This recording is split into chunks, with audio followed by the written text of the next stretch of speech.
Bonjour tout le monde. Alors aujourd'hui je vous retrouve pour la deuxième et dernière partie des réponses à ma foire aux questions. La première était exclusivement orientée sur la culture, donc illustration, musique, cinéma. Je vous remets le lien juste ici si vous ne l'avez pas vu, si vous l'avez loupé. Aujourd'hui ça va être très vaste puisqu'on va aborder des sujets tels que la bouffe, le parfum, YouTube, mon travail, enfin bref, ça part un peu dans tous les sens mais j'ai essayé d'organiser un petit peu les questions par groupe, par sujet un peu dominant, en espérant que vous vous y retrouviez aussi. Je minuterai bien évidemment, comme pour les précédentes vidéos foire aux questions, toutes les réponses en fait dans la barre d'infos. Donc n'hésitez pas à aller jeter un petit coup d'œil. Et puis on va rentrer directement dans le vif du sujet, c'est parti. Donc la première question qui est revenue, alors il y en a eu beaucoup des questions similaires, c'est de savoir quel travail je fais. C'est une question qui vous intrigue énormément. Quel est mon métier, dans quel domaine je bosse? Je travaille dans le commerce et plus précisément dans le maquillage. Donc du coup effectivement ma dégaine pose pas problème. Je pense que c'était peut-être une conclusion à laquelle vous étiez venu en voyant par exemple sur Instagram que j'ai des thèmes Barbie ou des trucs comme ça au boulot. Il n'y a pas beaucoup de travail où on a des thèmes Barbie, donc voilà. Et c'est pour ça que ouais, je peux me maquiller comme je veux. J'ai vraiment une totale liberté là-dessus et c'est voilà, c'est hyper appréciable. Donc voilà, je suis dans un domaine qui me permet effectivement de faire un petit peu ce que je veux. Donc il y a une autre question qui découle pas mal de la première, c'est de savoir si mes tatouages m'ont freiné dans des projets professionnels ou dans des embauches éventuelles. Et pas du tout, absolument pas. J'ai cette chance-là en fait effectivement de jamais avoir de problème là-dessus. Maintenant les derniers tatouages que j'ai pu faire assez visibles, notamment en fait ceux que j'ai sur les avant-bras en fait, ont été faits alors que j'étais dans le travail dans lequel je suis toujours. Donc j'ai pas encore été face à une recherche d'emploi avec ces tatouages-là. Si je dois les cacher, puisque ça peut être un peu la question aussi, si je dois les cacher pour un projet professionnel qui me tient à cœur ou pour un travail, ou voilà, je le ferai. Voilà, j'aimerais éviter de le faire, mais hélas il y a des gens qui sont encore très fermés. Bon, disons que ça dépend, mais j'ai quand même bon espoir et je trouve qu'on s'améliore en France beaucoup là-dessus. Donc je vous dirai par la suite quand je serai amenée à changer de travail si ça arrive. Mais bon, voilà, encore une fois, je m'adapte. J'ai fait ces tatouages en connaissance de cause, en sachant très bien qu'effectivement, parfois ça peut être un frein. Maintenant, je tiens quand même à le dire et j'aurai l'occasion de revenir là-dessus dans des questions après. Concernant mes tatouages, je n'ai quasiment jamais de remarques négatives. Quasiment jamais, vraiment, enfin très peu. C'est très minoritaire et quand c'est des remarques négatives, ça reste jamais vraiment méchant ou agressif. C'est plus des gens qui sont pas sensibles aux motifs ou choses comme ça, parce que bon, moi j'ai quand même une arme à feu sur l'avant-bras, donc il y a des gens que ça peut choquer ou que ça peut interpeller. Mais en tout cas, même dans le cadre de mon travail, puisque je suis en contact avec des gens très variés, avec absolument toutes les tranches de la population, en termes d'âge, hommes, femmes, enfin peu importe, et j'ai quasiment uniquement que des remarques très positives. Il y a des gens qui me demandent où est-ce que je les ai faits, qui admirent le travail et qui disent que c'est très fin et très joli et tout ça. Donc vraiment, j'ai jamais eu de soucis avec mes tatouages dans le domaine du travail. Donc ensuite, on attaque des questions du coup qui ont plus attrait à mon style et on me demande par quelles étapes je suis passée, par quelle étape mon style a été jalonné. Plein de trucs, Bon, on va pas revenir en détail, mais bon, j'ai eu des menottes à la ceinture quand j'étais au lycée, j'ai eu un t-shirt anarchie, j'ai eu un t-shirt avec une feuille de cannabis dessus, j'ai expérimenté comme il faut, comme tout le monde à peu près, je pense, j'espère. Ensuite, là où mon style a commencé un petit peu à s'affirmer, disons que j'avais un style qui était plus proche de tout ce qui était un petit peu rockabilly, pin-up, comme ça. Et ça a un petit peu évolué avec le temps, parce que c'est vrai que quand on est jeune, on a tendance à calquer beaucoup sur ce qu'on voit, sans forcément adapter à sa personnalité ou ses goûts, et sans forcément chercher à se créer son propre style, mais plus en ressemblant à ce qu'on aime. Donc voilà, c'est là que ça a commencé, disons, à se confirmer, pour finir par ce que je suis maintenant, qui me convient plutôt pas mal. Donc autre question assez logique qui va pas mal avec la précédente, c'est quel nom donnerais-tu à ton style? Alors on avait donné un exemple entre parenthèses, genre punk, pin-up. Je ne donne pas de nom à mon style. Pas du tout. C'est-à-dire que comme je l'ai expliqué justement dans la réponse précédente, contrairement à quand j'étais beaucoup plus jeune, je ne calque pas mon style sur quelque chose de très défini. Et en général, le problème, c'est que quand j'essaye de coller une étiquette, je trouve que ça limite beaucoup et que ça ne me correspond pas entièrement. Donc voilà, je pense qu'on peut dire qu'on s'en fout un peu de savoir exactement le nom de mon style. C'est le mien. Et du coup, ça me convient plutôt bien qu'il me corresponde plutôt à moi et qu'on puisse pas trop lui donner de nom. Ce serait peut-être même presque plus à vous de définir ce à quoi ça vous fait penser. Mais en tout cas, moi, je m'embarrasse plus trop de savoir exactement à quoi je ressemble, en gros. Alors ensuite, on m'a demandé si les gens dans la rue me fichaient la paix ou si j'avais des remarques à cause de mon style. Les remarques à cause de mon style, sans doute oui, peut-être, enfin je les entends plus en fait, parce que je m'en fous, parce que vraiment ça m'intéresse pas de m'arrêter là-dessus et que on se bouffe beaucoup la vie à trop écouter les autres. Donc il y a des gens que ça fait marrer, il y a des gens qui trouvent ça bien, il y a des gens à qui ça ne plaît pas. Je vous avouerai que ça ne me préoccupe pas beaucoup plus que ça. Maintenant, concernant le fait que les gens me fichent la paix dans la rue, je suis une femme déjà. Et c'est un prétexte largement suffisant pour beaucoup trop de personnes et beaucoup trop d'hommes en général, sans vouloir forcément tout de suite diaboliser, mais c'est souvent des hommes. C'est un prétexte suffisant pour se faire emmerder quasi quotidiennement. Je vais pas non plus aborder la problématique du harcèlement de rue, mais vous devez y être plutôt familier. Et qu'on soit tatoué ou pas, et qu'on ait mon style ou pas, on n'est pas à l'abri de ça, hélas. Donc non, les gens me fichent pas la paix dans la rue. La majeure partie du temps, si, quand même, ça va, mais ouais, il y a quand même des remarques quasi quotidiennes. Mais bon, encore une fois, je pense que ma dégaine est un prétexte de plus, mais j'aurais pas ce look-là, j'aurais pas de piercing, j'aurais pas de tatouage, ce serait pareil en fait. Et ça reste un vrai problème et un problème à combattre, bien évidemment. Ce qui me gêne le plus en fait sur les remarques qu'on peut me faire, c'est quand c'est des remarques qui ont attrait à ma personnalité et pas simplement à mon look. Qu'on me dise qu'on n'aime pas comment je suis habillée, ben tant pis, enfin c'est pas grave, tant pis, il n'y a pas de souci. En revanche, effectivement, quand on suppose des choses sur ce que je suis en termes de personnalité, là ça me gêne beaucoup plus. Et les gens supposent surtout que quand on a un look comme le mien, c'est pour se faire remarquer. Et que du coup on attend que ça, et que du coup on mérite bien qu'on nous fasse des remarques. Or, pas du tout, les gens supposent plein de choses. Les gens supposent par exemple que je suis extravertie, ce qui n'est pas du tout le cas.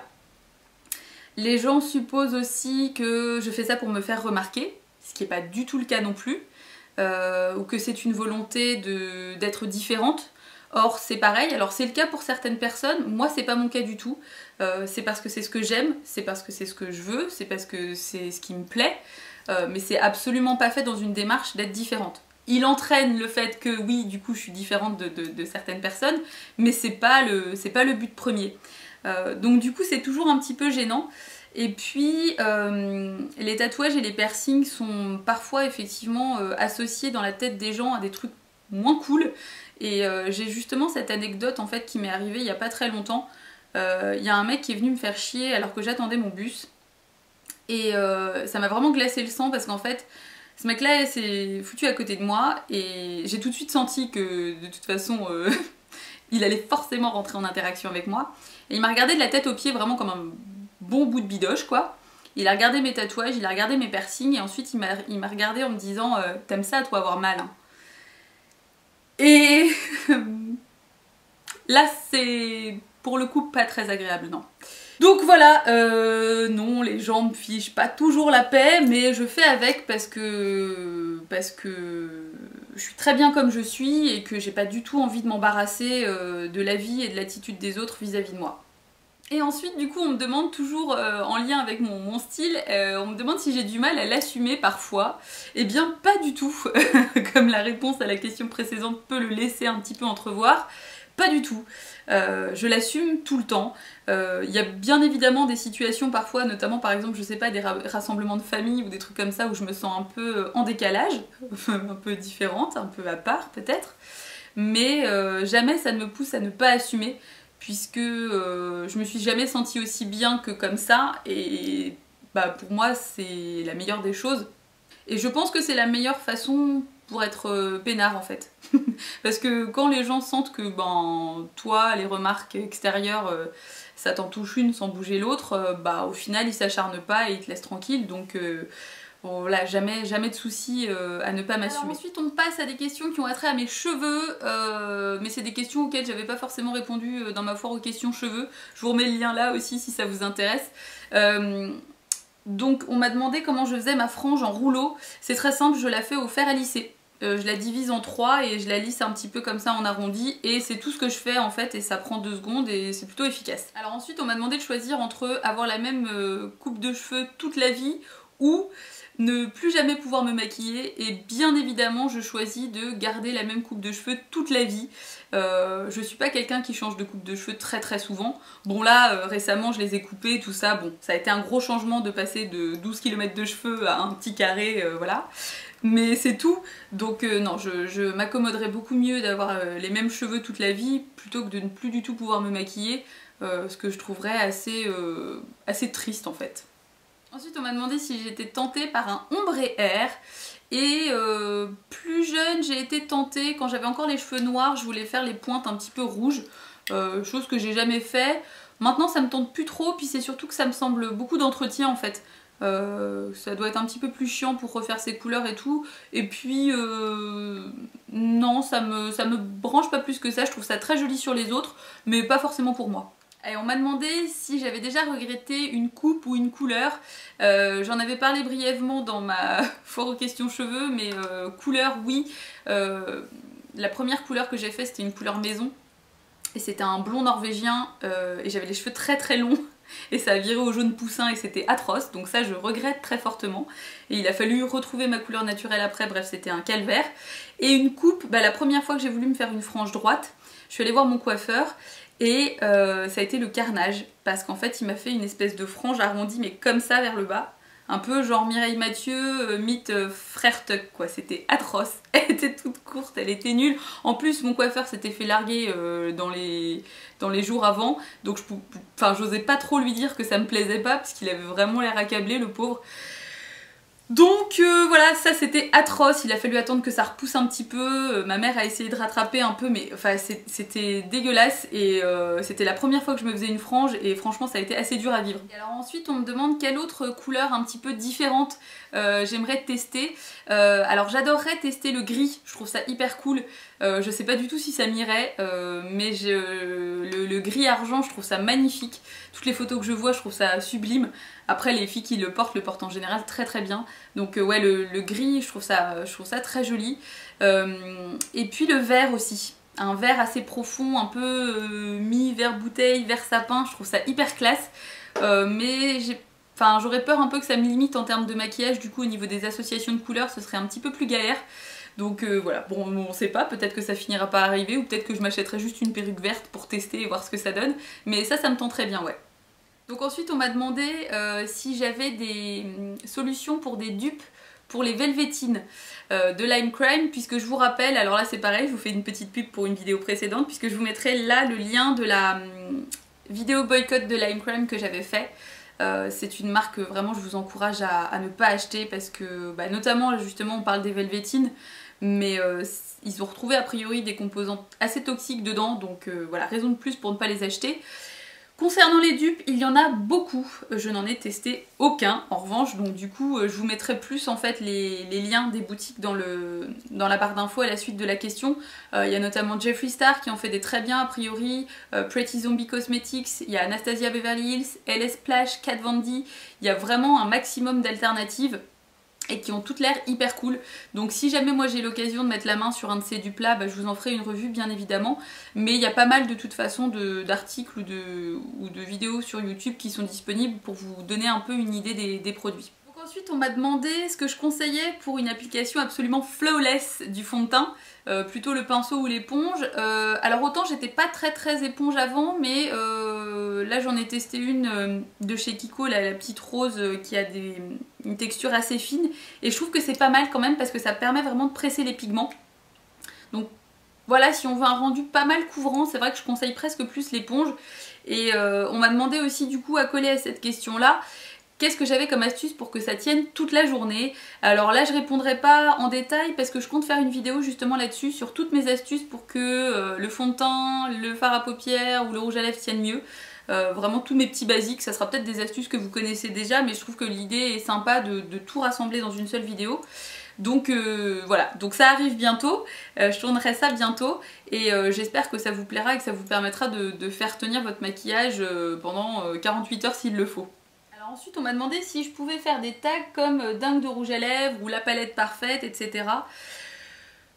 Bah je pense pas parce que franchement c'est pas des vidéos qui m'intéressent des masses, je suis désolée.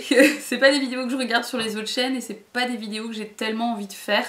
On m'a déjà pas mal demandé des choses comme ça, hein, des tags et tout, et ben peut-être qu'un jour, je sais pas, j'aurai la motivation et que je trouverai vraiment de quoi rendre la vidéo intéressante à mon sens, mais sinon sans ça c'est pas forcément des vidéos qui me captivent des masses, donc comme j'ai pas envie de le faire, je pense que je le fais. Ensuite on m'a demandé ce que je mettais comme parfum, quelle odeur j'aimais et quelle odeur me titillait sur un homme. J'ai trouvé la question... elle m'a fait sourire. Alors les odeurs que j'aime sur moi, enfin les parfums que j'aime actuellement, j'ai Dior Addict. C'est un parfum que j'adore. Bref, il sent beaucoup trop bon, mais vraiment beaucoup trop bon. J'en ai changé récemment puisqu'avant j'avais Mademoiselle Ricci de Nina Ricci que j'aimais beaucoup aussi, que j'ai racheté plusieurs fois. Et avant ça j'étais aussi pas mal cliente de Escada. Escada dont le principe est de changer de parfum à chaque saison. Et toujours un petit peu dans les mêmes notes, un peu fruité, tout ça. Ça c'est des odeurs que j'aime bien en fait. J'aime pas les trucs trop sucrés, les trucs vanille et tout, c'est pas trop mon style, mais en revanche fruité ça me plaît bien. Et j'aime bien les odeurs, qu'est-ce que j'ai comme... Ouais, tout ce qui est un peu cerise ou rose ou trucs comme ça. Après je suis super nulle en parfum, donc je peux pas du tout vous décrire ça de façon extrêmement professionnelle. Mais voilà, en tout cas, Dior Addict, je pense que je vais le garder un moment parce que... Mais ce parfum sent bien trop bon. Et quelle odeur me titille sur un homme? Alors, sur un homme, on s'en fout un peu, mais sur les gens de façon générale... Moi ce que j'aime c'est quand je sens pas l'odeur du parfum pur en fait. J'aime beaucoup quand ça se mélange en fait à l'odeur de la personne et que ça devient vraiment son odeur à elle. Du coup je trouve ça super agréable en fait de sentir les vêtements des gens puisque généralement ça se mélange un peu comme ça, puis de toute façon la peau fait toujours tourner un peu les parfums. C'est-à-dire que 3 personnes peuvent porter le même parfum, ça rendra pas forcément pareil sur elle. Et justement c'est ça que je trouve intéressant, c'est ça que j'aime bien en fait. Du coup voilà, mais après il n'y a pas d'odeur en particulier que j'aime. Mais en général quand j'aime bien les gens, ben j'aime bien leur odeur. Je saurais pas trop vous dire comment ça se fait, mais après c'est peut-être un manque total d'objectivité, mais en général c'est ça. Ensuite Marina m'a demandé si ma série de maquillage inspirée de Cluedo aura une suite. C'est une question qui lui tient beaucoup à cœur, je le sais, je suis désolée. C'est vrai que c'est un petit peu un truc que j'ai laissé tomber mais qui est toujours dans un coin de ma tête. J'ai quelques idées en plus mais j'ai pas toujours le temps de les réaliser, ou parfois j'ai d'autres idées que j'ai envie de faire avant. Donc ouais, je promets de m'y remettre. Mais je promets pas quand, j'en sais rien du tout, je sais pas du tout. Mais c'est pas abandonné. Ça reviendra, et ça reviendra quand ça reviendra. Ensuite on m'a demandé de quoi était composé mon premier maquillage. Honnêtement c'est hyper rapide puisque c'était du crayon noir, beaucoup partout plein. Voilà, je pense un peu comme tout le monde. Je me rappelle pas trop de ce que j'ai mis comme rouge à lèvres au début. Je pense que ça devait être juste un petit baume à lèvres un peu teinté, un truc comme ça. Ensuite j'ai commencé à mettre du fond de teint et j'en ai mis beaucoup. Et je me rappelle que la première fois que j'en ai mis, je me suis regardée, j'avais l'impression d'être une poupée de cire. Donc voilà. Mais l'élément principal de mon premier maquillage, de mes premiers pas, c'était vraiment le crayon noir partout, absolument tout le temps. Donc ensuite on m'a posé une question. Quelle est l'une de vos vidéos préférées, les vôtres? Pourquoi? Alors déjà j'aime bien quand on vous voit, je trouve ça assez chic. La question je la comprends dans le sens qu'elle est là ou les vidéos parmi les miennes que je préfère. Je pense que c'est ça. Hein. je pense pas trop me planter. Qu'est-ce que je préfère? En général j'aime bien les maquille-toi sans miroir, je trouve ça assez cool à faire. Enfin, en fait c'est surtout que c'est... En fait c'est surtout ça, moi je regarde pas mes vidéos hein, bien évidemment, pas déconner non plus. Mais en tout cas, celle que je prends le plus plaisir à faire, ouais, maquille-toi sans miroir en général, c'est toujours une expérience assez marrante. Et puis ce genre de vidéos là, les vidéos un peu canapé où je discute un peu avec vous, je trouve ça toujours assez agréable à faire puisque ça me permet de développer un petit peu plus que dans d'autres vidéos où j'aborde certains sujets ou certaines thématiques assez brièvement. Alors ensuite vient une question que j'ai pas trop compris, je suis un peu con. On m'a demandé comment avez-vous choisi votre angle de vue et par nécessité ou obligation. Alors, angle de vue, moi je le comprends du coup dans deux sens. Soit ma façon de penser, et auquel cas je le choisis pas, c'est assez naturel et voilà. Bon. Et sinon, angle de vue en termes de technique, simplement comment je filme. Je suis désolée, j'ai tourné la question dans tous les sens et j'arrivais pas trop à démêler ça. Mon angle de vue, en général, quand j'ai pas forcément besoin d'une luminosité et d'une mise au point de fou, typiquement quand c'est pas un tuto, je filme ici dans mon canapé. Et en général, quand je filme des tutos ou des trucs où j'ai vraiment besoin de plus de lumière et d'une image hyper nette, je filme là. Forcément vous voyez pas, mais c'est le rebord de ma fenêtre en fait. Donc des fois vous voyez la porte de ma chambre en gros, et des fois vous voyez ma salle à manger si on veut. Donc voilà, par obligation ou nécessité, un peu les deux. Par obligation et nécessité, c'est-à-dire que c'est fonction un peu de la lumière, puisque c'est surtout ça qui joue beaucoup. Et voilà, mon canapé j'y suis mieux, donc c'est pour ça que j'aime bien faire ce genre de vidéo là aussi. Et ensuite on m'a demandé ce qui me motivait quand je parlais à la caméra. Assez simplement c'est vous qui me motivez, puisque du coup c'est soit l'envie de vous faire partager des trucs ou soit l'envie de discuter avec vous tout simplement. Donc voilà, vous êtes plutôt cool et du coup j'aime bien vous faire des vidéos. C'est la principale motivation. J'ai un petit peu réfléchi dans tous les sens, mais je trouve que c'est plutôt une bonne raison en fait. Alors ensuite il y a une autre question qui est pas mal revenue, alors que ce soit là pour la foire aux questions, mais même de façon générale. Prévois-tu de faire des vidéos lookbook ou des vidéos où tu nous présentes un type d'accessoires, par exemple chaussures, bijoux, etc. On me demande beaucoup en fait des vidéos un peu fashion, trucs comme ça, mode, des tenues du jour, des trucs et tout. Et en fait j'arrive pas...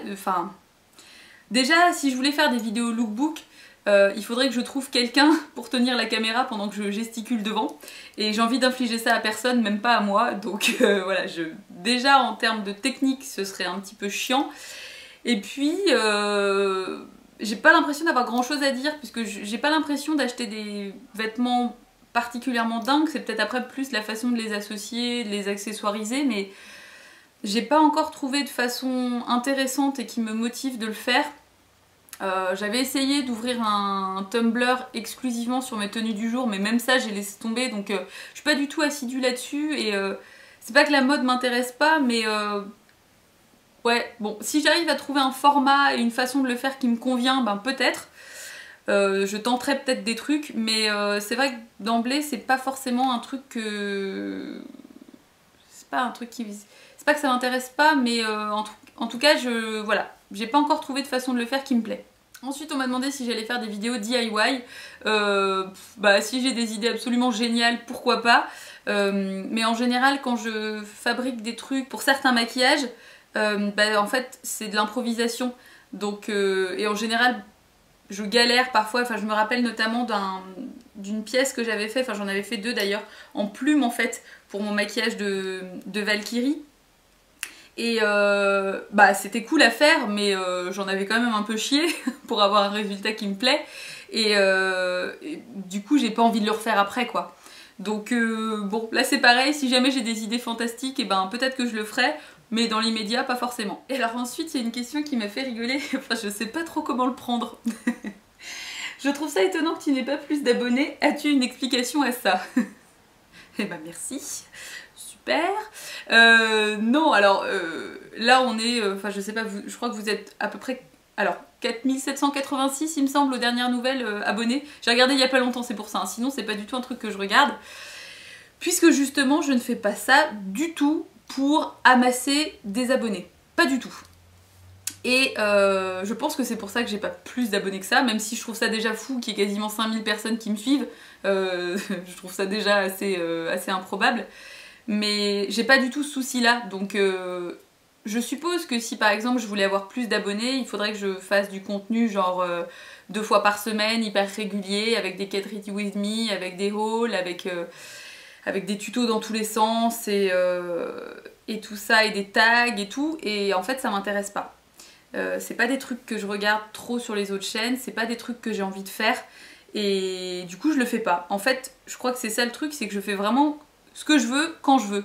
Donc parfois vous avez pas de vidéo pendant 6 mois, parfois vous avez 2 vidéos en l'espace d'un mois. Voilà, je suis pas régulière du tout et je suis pas du tout dans une optique d'amasser des vues, d'amasser des abonnés et d'amasser des partenariats et tout. Donc il y en a certaines qui le font et si ça marche c'est très bien. Et si c'est ce qu'elles aiment, et ben qu'elles continuent, et franchement je trouve ça très cool, pas de soucis. Mais moi ça ne m'intéresse pas du tout. Donc la raison pour laquelle j'ai pas plus d'abonnés que d'autres, c'est parce que je m'en fous, je crois. Voilà. Alors, ça veut pas dire que quand vous vous abonnez, ça me fait pas plaisir, bien au contraire, je trouve ça toujours très cool. Et je trouve que j'ai la chance d'avoir une communauté, si on peut dire ça, je sais pas si... Je trouve ça un peu présomptueux de parler comme ça, mais on va dire quand même communauté de gens qui sont très cool, très compréhensifs, très intéressants, très intéressés, et du coup très respectueux aussi. Donc moi ça me va en fait, je préfère la qualité à la quantité et je suis très heureuse comme ça et ça me pose absolument aucun souci. Ensuite on arrive à des questions un petit peu fourre-tout. Donc là on va commencer par les questions qui ont attrait au voyage. On m'a demandé où aimerais-tu vivre et pourquoi. Alors où j'aimerais vivre, bah, je suis déjà très contente où je suis, j'aime bien mon appart. Mais sinon j'adorerais vivre dans une grande maison à mi-chemin entre la mer et une grande forêt. Voilà, genre en plein milieu de la campagne. Ou alors dans une très très grande ville, genre Londres par exemple, j'adorerais. Donc voilà, 2 extrêmes, mais la mer me manque pas mal là où je suis. J'ai grandi au bord de la mer et c'est quelque chose que j'aime beaucoup. Donc ouais, j'aimerais bien éventuellement retourner vivre pas loin. Mais bon, ça c'est pas exclu que ça finisse par arriver, mais dans l'immédiat je suis très très bien où je suis. Ensuite on m'a demandé quel voyage je rêverais de faire. Alors il y en a pas mal, hein, mais vraiment le voyage que je ferai, que je me suis promis de faire et voilà, on verra bien quand ça arrivera, mais c'est d'aller à San Francisco. C'est une ville qui me fascine depuis toujours, ça fait extrêmement longtemps que j'ai envie d'y aller. Donc c'est pour ça que je sais que ça finira par arriver, mais ouais, c'est une ville qui m'a toujours beaucoup plu, donc San Francisco. J'adorerais retourner à Londres, j'adorerais visiter un petit peu plus l'Italie parce que j'y suis déjà allée et que j'ai trouvé ça très beau, et puis d'autres pays inconnus, pourquoi pas le Japon, c'est vrai que ça m'intrigue beaucoup et j'adorerais aller là-bas. Il y a plein d'endroits, mais le voyage que je rêve de faire, c'est vraiment d'aller à San Francisco. Ensuite, on m'a demandé s'il y avait une cause qui me tenait particulièrement à cœur. Oui, je sais pas si on peut considérer ça comme une cause, mais je suis féministe et il y a vraiment des idées et des convictions pour lesquelles je me bats et que je trouve très très importantes. Maintenant, le féminisme, pour moi, c'est un petit peu comme l'écologie, c'est un truc sans lequel on ne peut pas vivre et pour lesquels plein de gens ont plein de façons de se battre différentes. Soit parfois très revendicatrice, soit parfois beaucoup plus posée, beaucoup plus modérée. On peut vivre entre guillemets le féminisme de plein de façons différentes, mais en tout cas ça met en lumière plein de problématiques de déconstruction de société et tout que je trouve très intéressantes et sur lequel selon moi tout le monde devrait un petit peu se pencher. C'est souvent une cause en fait qui est très réduite à certains stéréotypes et c'est à mon sens très dommage. Et voilà, je vous incite à vous informer un petit peu sur toutes les problématiques qui en découlent, sur la misogynie intégrée, sur le sexisme, donc le harcèlement de rue dont on a parlé un petit peu plus tôt, sans forcément passer 4 heures dessus, mais voilà, c'est intéressant. Donc je pense qu'on peut considérer ça comme une cause, et puis bon après sinon il y a d'autres causes qui me tiennent à cœur, mais en tout cas celle-ci c'est vraiment la principale. Alors ensuite on m'a demandé si j'avais des projets qui me faisaient rêver mais que je ne pensais pas tenter un jour. Ouais, c'est ça. Il y en a un, ce serait en fait d'avoir un énorme atelier avec plein de latex, de silicone et tout, et de résine pour pouvoir faire des masques et des trucs pour les effets spéciaux, cinéma d'horreur et trucs comme ça. J'adorerais. Ça entraînerait en fait de faire une école qui coûte une blinde, voire 2 blindes, voire 12 blindes. Et c'est quelque chose qui est relativement inenvisageable en fait. Après on sait pas de quoi l'avenir est fait, mais je pense que c'est quelque chose que je tenterai pas parce que c'est clairement inenvisageable, mais j'adorerais. Et puis ce sont des trucs qui en autodidacte sont un peu compliqués parce que c'est souvent des techniques assez complexes et j'ai pas envie de me lancer là-dedans, voilà. Mais ouais, ça me fait un peu rêver et je pense que ça n'arrivera pas. Ensuite on m'a demandé si j'avais un régime alimentaire particulier, si j'étais végétarienne ou végane ou choses comme ça. Pas du tout. Non, je suis omnivore, tout ce qu'il y a de plus classique, on va dire. Maintenant, la cause animale est quand même quelque chose qui me préoccupe. J'essaye un maximum de tendre vers une alimentation et un système de consommation plus responsable en tout cas. Je trouve ça très intéressant de s'informer et en tout cas tout ce qui est véganisme et végétarisme je trouve offre des alternatives en fait nutritives très intéressantes. Y a plein de trucs en fait qu'on n'a pas l'habitude de manger, genre du seitan ou genre du tofu, des trucs comme ça. Et il y a plein de trucs hyper intéressants et hyper bons et je trouve qu'on devrait plus s'inspirer en fait de ce type d'alimentation. Pas forcément pour devenir justement végétarien, mais pour avoir une alimentation plus responsable. Mais sinon, moi, à mon niveau, non, je suis omnivore basique. Ensuite, on m'a demandé si je savais cuisiner, quel plat... Alors c'était quoi? Quel est le plat que tu adores cuisiner et le dessert auquel tu ne peux pas dire non? Alors oui, je sais cuisiner un peu. Je sais bien suivre une recette, on va dire. Hein. Je suis pas une virtuose des fourneaux, mais j'aime bien ça. En fait, j'aime surtout beaucoup cuisiner pour les autres. Pour moi, enfin, j'aime bien, mais je trouve ça surtout assez cool de faire plaisir aux gens en fait et de leur préparer des bons petits plats. Quel plat j'adore cuisiner? Alors je fais un très très bon tiramisu. J'aime bien aussi faire mon filet mignon en croûte parce que je trouve que c'est assez classe. Ça fait un peu bourgeoise. Et puis aussi le poulet coco. Voilà, j'adore faire ça. Je le fais assez régulièrement parce que du coup je m'en fais pour toute la semaine et genre je m'en fous plein la gueule et c'est trop cool. Et sinon, quel est le dessert auquel je ne peux pas résister? Bah, je suis un peu un bec sucré quand même, donc je résiste pas à grand chose. Dès que c'est un dessert, en général, ça me plaît.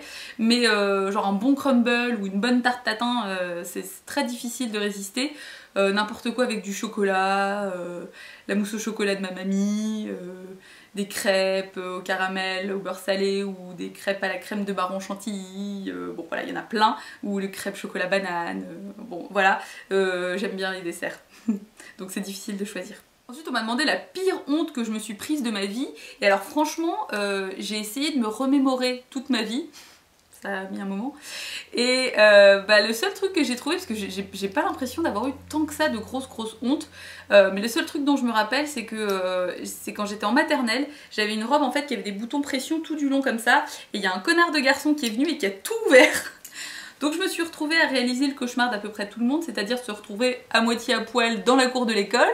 C'était pas terrible, mais je m'en suis sortie. J'ai réussi à me rhabiller en deux. Et voilà, c'était pas terrible, mais sinon j'ai pas de honte plus récente que ça. Alors ensuite on m'a demandé une anecdote marrante sur ma vie. Alors la première à laquelle j'ai pensé, c'est que j'ai un caillou dans la main. Donc évidemment vous le verrez pas d'ici. Hein. En fait, j'étais toute petite, je sais plus quel âge j'avais. J'étais à Méribel avec mon père et j'ai imité le cabri en zone rocheuse sur une terrasse de bar. Et je me suis enfoncé un caillou dans la paume de la main, c'est-à-dire juste ici en fait. Et le caillou était tellement profondément planté que mon père n'a pas réussi à l'enlever, c'était atroce, j'avais hyper mal, il a essayé avec une petite pince à épiler, je douillais, j'en pouvais plus, c'était vraiment la fin du monde. Donc on a décidé d'un commun accord de ne rien faire et de laisser ça comme ça.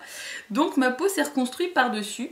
Quand j'étais plus jeune, on le sentait un peu à la surface. Maintenant c'est vrai qu'on le sent beaucoup moins. Il faut vraiment appuyer en fait. Et là, quand je fais ça, là je le sens. Et si on regarde bien, on voit un petit point gris. Bon là, clairement, ça sert à rien que je vous montre hein, parce que vous verrez pas. Mais il s'enfonce un peu progressivement, hein, puisque ben, bien évidemment les mains on appuie dessus tout le temps, donc ça l'enfonce, voilà. Mais j'ai un caillou dans la main, voilà, c'est le degré au-dessus du poil dans la main niveau flemme en fait. Moi j'ai carrément un caillou dans la main. Voilà, sinon j'ai aussi une cicatrice qu'on voit pas trop, de ce côté-là ou de ce côté-là, je sais plus, qu'un chat m'a fait, donc j'ai une espèce de balafre de pirate mais en plus discret. Et voilà, mais ma particularité majeure c'est d'avoir un caillou dans la main. Ensuite on m'a demandé, on t'offre 200 € à dépenser dans une seule boutique, où irais-tu? Et ben j'irai me faire un tatouage. Je pense, voilà. C'est tout.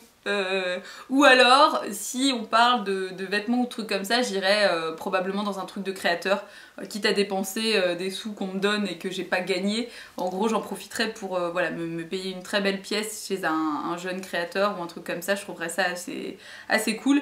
Mais d'emblée, le premier truc auquel j'ai pensé, c'est un tatouage. Ensuite, on m'a demandé mon envie du moment. Alors, j'ai pas d'envie particulière, à part peut-être... C'est un peu cheesy de dire ça, mais je dirais être heureuse simplement, je trouve ça assez cool, je trouve le principe pas dégueulasse. Donc c'est mon envie du moment, mais sinon j'ai voilà, j'ai des envies de tatouage. Alors du coup on peut coller ça à la question d'après, c'est ta prochaine idée de tatouage. Et ben oui, j'ai d'autres idées, j'ai pas forcément envie de les partager en détail, dans le sens pas les motifs et tout, mais je pense, enfin j'espère bientôt, si les finances le permettent, finir mon bras, parce qu'il reste des trous et ça me stresse. Voilà, il y a des trous, donc je pense que, enfin j'ai déjà un petit peu, on a déjà un peu discuté avec mon tatoueur, mais voilà, on va remplir en gros ce qui reste là. J'ai d'autres idées pour mon autre bras, et puis j'ai une autre idée d'un tatouage un peu à la con mais que je trouve assez cool, donc on verra si c'est peut-être ça que je vais faire avant, puisque c'est ce qui coûtera peut-être le moins cher et qui me permettra de combler mon envie de tatouage. Mais voilà, à part des envies de tatouage, j'ai pas d'autres envies concrètes, plus concrètes que être simplement heureuse. Et ensuite on m'a demandé ma dernière grosse folie. Bah c'est pas une grosse folie, mais le dernier gros truc que j'ai acheté, parce que je suppose que c'est ce que ça sous-entend, c'est mon appartement. Donc c'est un peu une folie, mais c'est un peu une folie d'adulte en fait. Du coup c'est un peu bizarre parce que moi je suis encore un peu une enfulte, c'est-à-dire que je suis pas complètement adulte. Donc là c'était un peu un truc, voilà. Donc je suis assez contente, ma tanière est à moi. Mais sinon, ouais c'est tout. Mais c'est déjà pas mal. C'est un petit peu un truc, c'est un peu impressionnant à faire et tout. Donc ouais, on peut... À mon niveau c'était quand même vraiment une folie. Voilà, c'est fini pour les réponses à ma foire aux questions. J'espère que ça vous aura plu, c'était très cool à faire. Voilà, j'espère que ça vous aura plu autant qu'à moi en tout cas. Et puis j'espère que ça a répondu à toutes vos questions. D'ici là, je vous dis à bientôt pour une prochaine vidéo. Du coup, ça sera sans doute la vidéo dont je parlais là sur mes astuces pour faire mieux tenir le maquillage.